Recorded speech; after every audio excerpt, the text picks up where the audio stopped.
ready to rumble. Schilling Show Unleashed on the Seven Thunders Media Network. Former city councilor, husband, father, and community watchdog.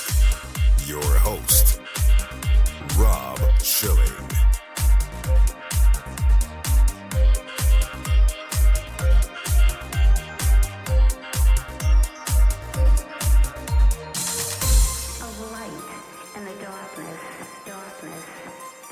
Welcome to the Schilling Show Unleashed Podcast. Remember, your direct support makes our show possible, and you can directly support this podcast by visiting shillingshow.com and then clicking on the Patreon banner at the top of the page to make a monthly contribution. We appreciate your support. The Schilling Show Unleashed podcast welcomes Dr. Miriam Grossman, board-certified psychiatrist with a subspecialty in child and adolescent psychiatry, a fellow at Do No Harm, and author of Lost in Trans Nation, a child psychiatrist's guide out of the madness. Dr. Miriam Grossman, thank you for joining us today on the Schilling Show Unleashed podcast. Hi, Rob. It's great to be here with you. Thanks for having me on. Before we jump into the subject, I do think it's important to know a little bit about Do No Harm. A lot of us recognize the phrase, but tell us about the organization and your work there. Oh, Do No Harm is a great organization that was founded by physicians for the purpose of fighting identity politics in our profession. This is a real issue these days. Our medical education and training has been affected in a very big way by identity politics. This is a great organization. It's involved in litigation, protecting minors from gender ideology. That's where I come from. They want to make sure that U.S. medical schools offer scholarships and programs that do not illegally discriminate based on sex, gender identity, race, et cetera, et cetera. They have filed more than 100 federal civil rights complaints to challenge. That's only one thing that Do No Harm is doing. Anyone can join. It's donoharmmedicine.org. How did politics get so entwined into medicine? I know politics gets into everything, but it seems to me that the medical field for a long time was able to at least rise above that. Well, you know, with gender ideology, you're right. It really has become a crusade that has successfully taken over many of our medical organizations. And I write about this at length in my book, Lost in Trans Nation. What happened, Rob, is that small groups of activists, people with agendas, took over the committees that are charged with the responsibility of making policies for the organization. You know, this is in general how policies are made by medical groups.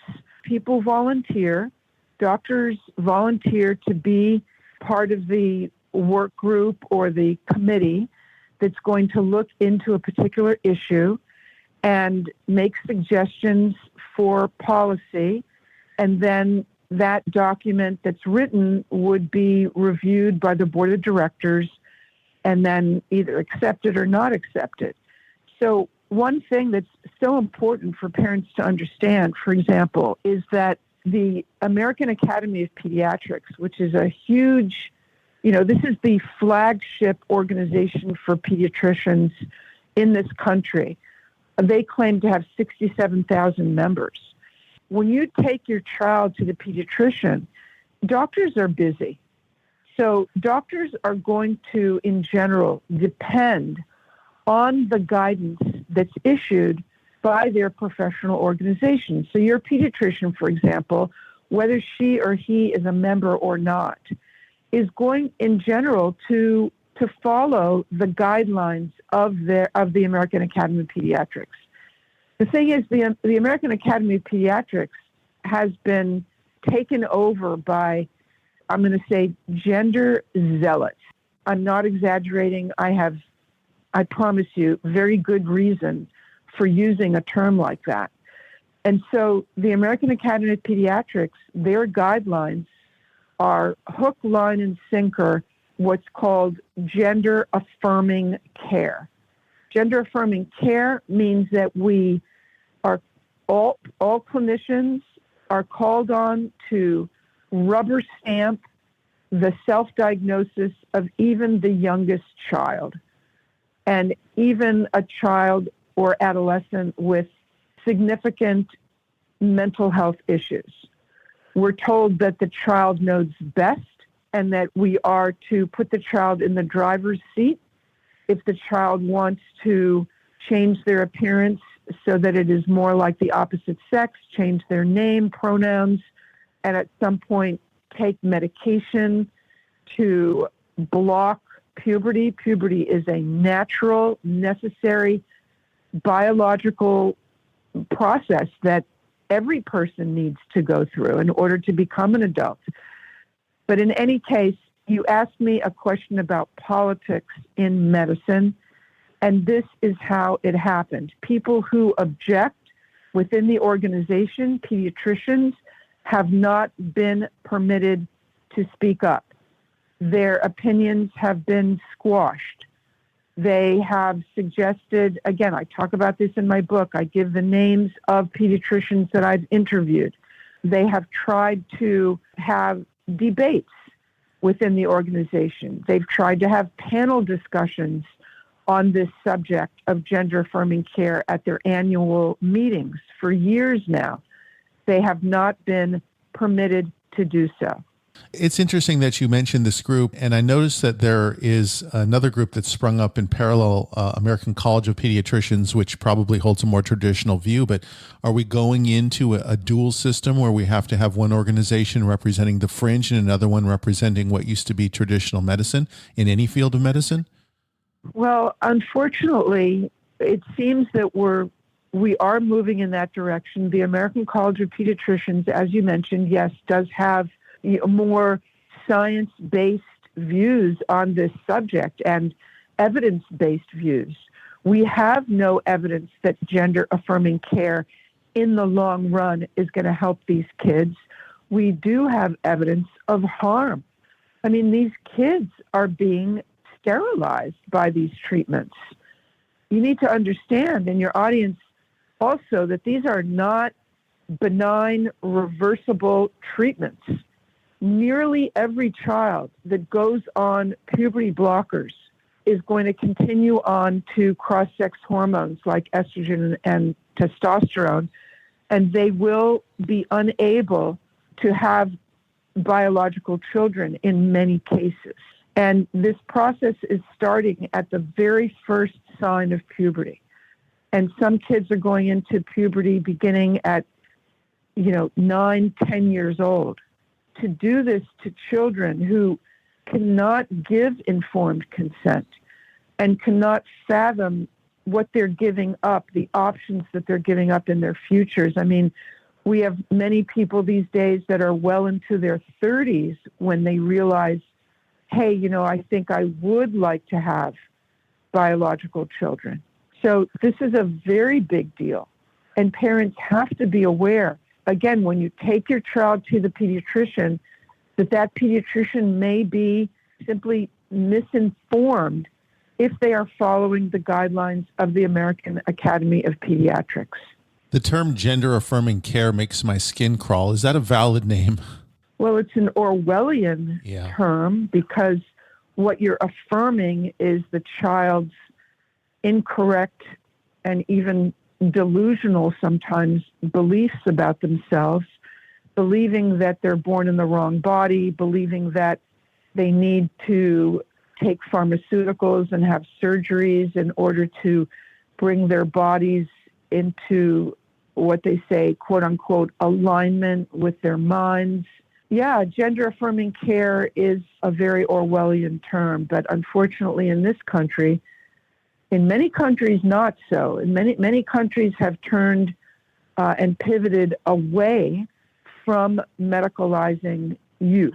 Sweden, Norway, Finland, and other countries, after looking at the evidence, have decided that there is insufficient evidence for these invasive procedures and medications. But here in the U.S. and in Canada, we are more and more becoming outliers. And we are providing these interventions to youth after one visit. I mean, kids can walk into some Planned Parenthoods and get these hormones in 30 minutes. It's very disturbing to hear that. I wasn't aware that the immediacy was like that. What do the studies tell us about, first of all, safety of these procedures and of these diagnoses when they treat them with drugs? In my book, I devote a number of chapters to the dangers of blockers, puberty blockers, cross-sex hormones, and of course, surgeries. The surgeries, which are, again, Orwellian term or a very flippant euphemism to say top surgery and bottom surgery, as if it was not something utterly deforming and sterilizing and with very severe lifelong consequences. So, the quote-unquote top surgeries are the mastectomies that are being done to girls, and the quote-unquote bottom surgeries are surgeries on one's genitals, and the details are rather lurid of what's done there. The dangers, Rob, there's a long, long list. First of all, like I said earlier, let's start with puberty. Puberty is a developmental process that's needed in order to become an adult. It's not only a process that affects the secondary sex characteristics such as growing facial hair or your voice lowering in the case of boys, growing breasts, redistribution of fat. It's much more than that. Puberty is a process that affects every system in the body. Let's start with the skeleton, the bones. Kids need to go through puberty in order to develop strong bones, in order for the bones to increase in their density, to develop bones that are resistant to fractures. We know that one of the main adverse effects of puberty blockers is on the bones. And in fact, there are lawsuits now brought by individuals and their parents for having been placed on puberty blockers and developing osteopenia or even osteoporosis, which are conditions that are usually seen in elderly women, as you probably know. Yes. And as your audience knows, and it's a condition, a dangerous condition in which the bones are brittle and they break easily because the density has decreased. That's just one of a number of adverse effects. Now, many of these adverse effects we may not even be aware of yet because we've never given puberty blockers to physically healthy kids. All these kids are physically healthy. Okay, their bodies are healthy, their brains are healthy, their reproductive systems are healthy, their hormones are healthy. And we are stepping in because of their expressed feelings of discomfort with their bodies. We're stepping in and we are, undertaking these major experiments with their bodies, which include, of course, their brains. So whenever we give blockers or cross-sex hormones to kids, it's affecting their brains as well. You need to go through puberty in order to develop a mature brain. And that process doesn't end. We know this. It doesn't really end until the mid-20s. So we're stepping in and giving blockers to kids who might be 9, 10, 11 years old. And we're not allowing their brains an opportunity to develop into adult brains with, the brain of a 25-year-old is very different than the brain even of a 15-year-old.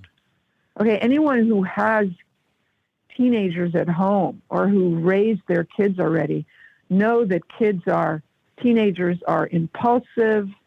They don't think through the consequences of their decisions. They don't think through their options. If it feels good, do it. If they have an impulse to say something, to do something, especially something that's pleasurable, like drugs and sex and speeding while they're driving. This is why, by the way, driver's insurance is so high for adolescents, because they're impulsive and they do things based on how they feel. And they need to go through normal adolescence and the exposure of, high levels of either estrogen and testosterone for their brains to develop and for them to get to the point where that part of their brain called the prefrontal cortex matures and they begin to think and make decisions as an adult, more carefully, more thoughtfully, considering the consequence. And we're blocking that process for kids. The Schilling Show Unleashed podcast continues in a moment with our guest, Dr. Miriam Grossman. Online at schillingshow.com. ShillingShowMedia.com is your one-stop shop for websites, audio and video production, and photography. ShillingShowMedia.com will take your project from conception to completion. ShillingShowMedia.com is reasonably priced and highly professional. Need a website for your business? Visit ShillingShowMedia.com. Need a video created or edited? Visit ShillingShowMedia.com. Have a photography or graphic design project? Visit ShillingShowMedia.com. ShillingShowMedia.com is your one-stop shop for websites, audio and video production, and photography. Visit ShillingShowMedia.com. That's ShillingShowMedia.com. Looking out for us. Rob Shaw. We continue now on the Schilling Show Unleashed podcast. Our guest is Dr. Miriam Grossman. The book is Lost in Transnation.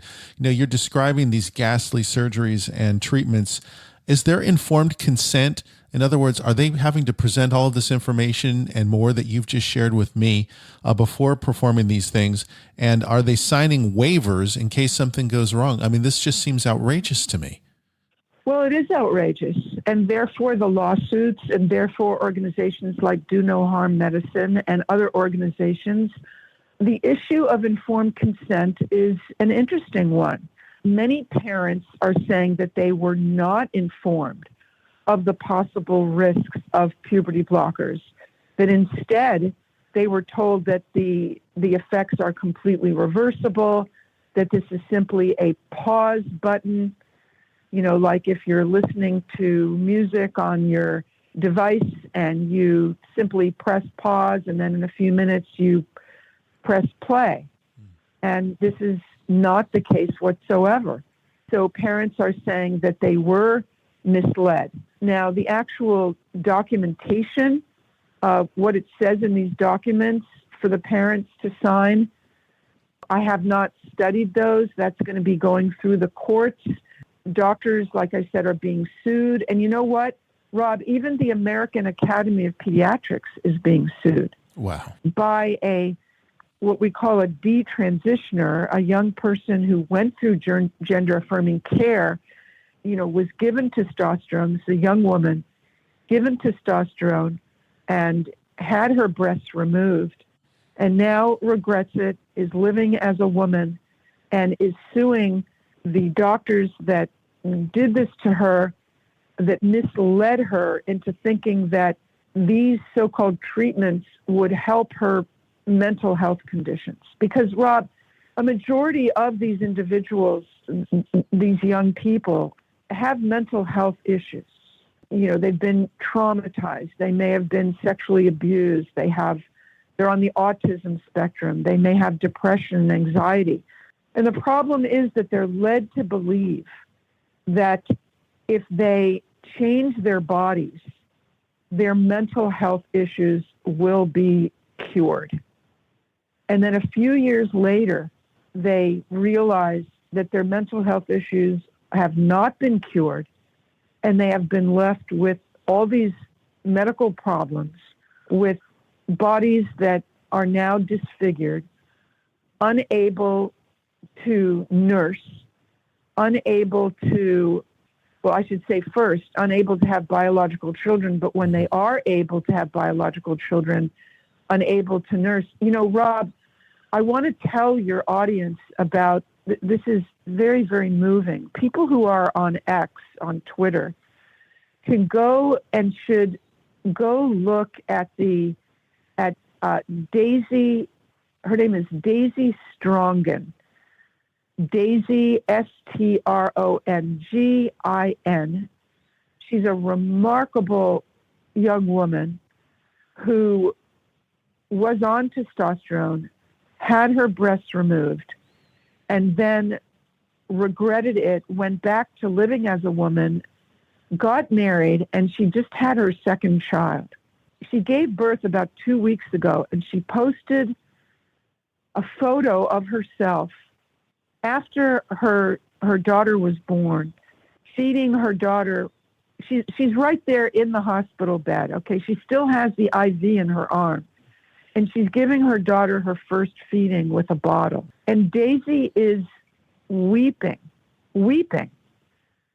because she's mourning the fact that she cannot nurse her baby.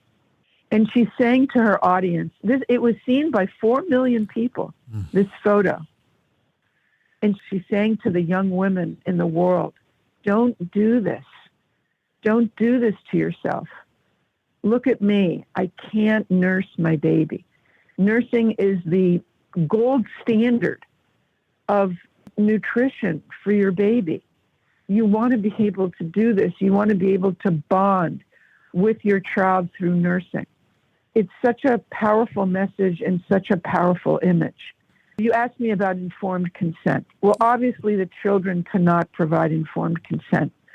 A lot of what's happening with their parents is that they're being threatened by these professionals. If you don't give this so-called gender-affirming treatment to your children, there's a good chance they'll commit suicide. Yes. And this is a whole other area that needs to be discussed. And I have an entire chapter on it in my book. By the way, my book also is on audio. I did the narration of the book, and people just love it. So you don't have to sit down with a 300-page book. You can listen to it while you're going about your day. The suicide card. This is the worst kind of emotional blackmail for parents. Yes, these kids do have a higher rate of suicide. Thank God it is very low, but it is essentially the same rate of suicide as other kids with mental health issues.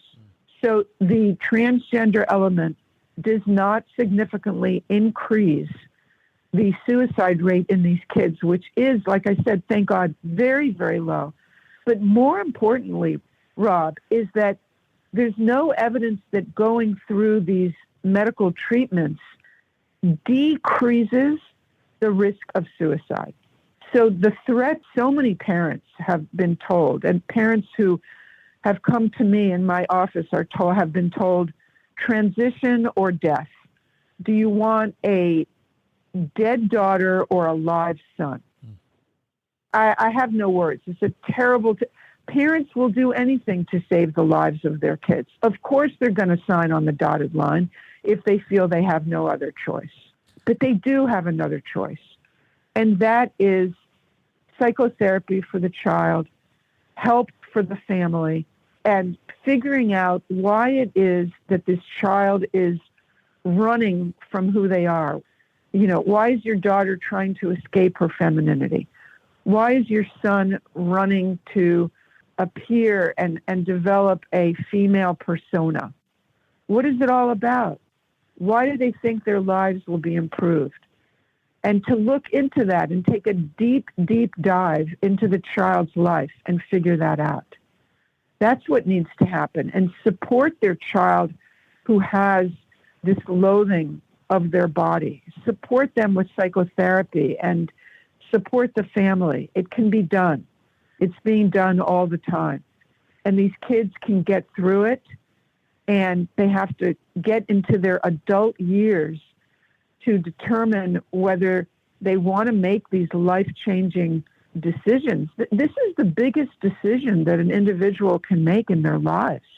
You know, to have medical interventions that will change their bodies permanently so that they appear more as the opposite sex. This is the biggest decision that a person can make, not a decision for a 10 or 15-year-old.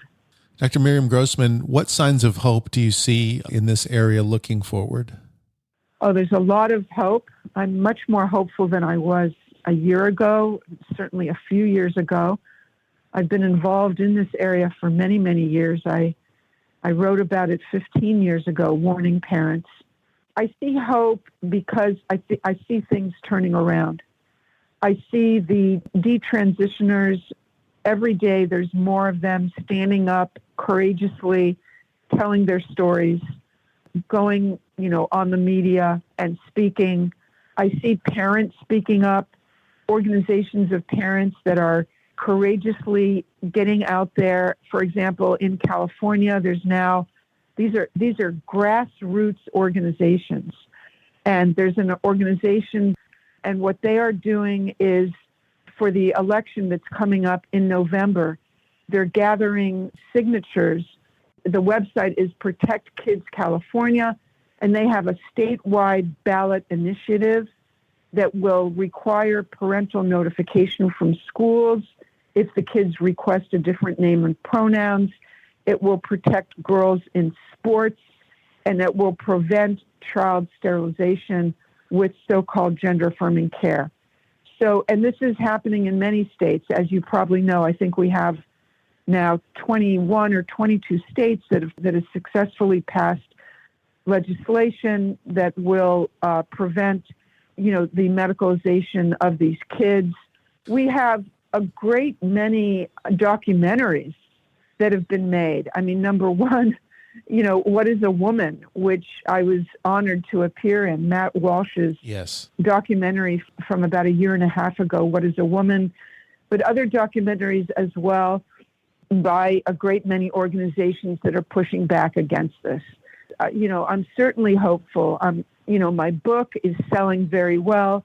The response is fantastic. I've been able to testify in Congress. A lot of our elected representatives are waking up and seeing the dangers. I am hopeful. The only thing is that the body count is going to be high. The body count is high, the victims of this ideology. That's the sad part of all of this. Dr. Miriam Grossman, if people would like to get a copy of your book, Lost in Transnation, or if they'd like to follow your work online, would you tell us how, please? Sure. I mean, the best way is my website, miriamgrossmanmd.com.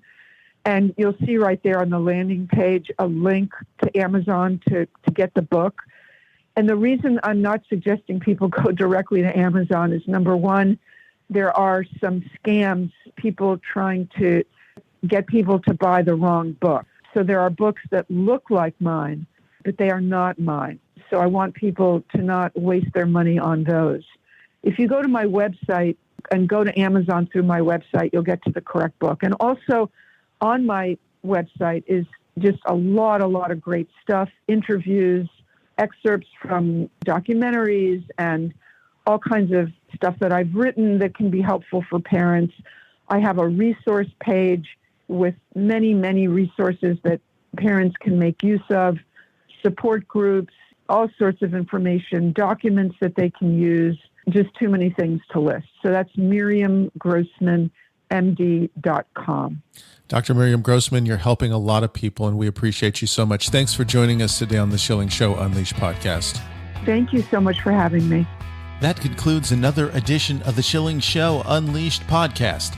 Visit us online at schillingshow.com, where you can directly support this podcast by clicking on the Patreon banner at the top of the page and making a monthly donation. Your support is essential for the continuation of the Schilling Show Unleashed podcast. Until next time.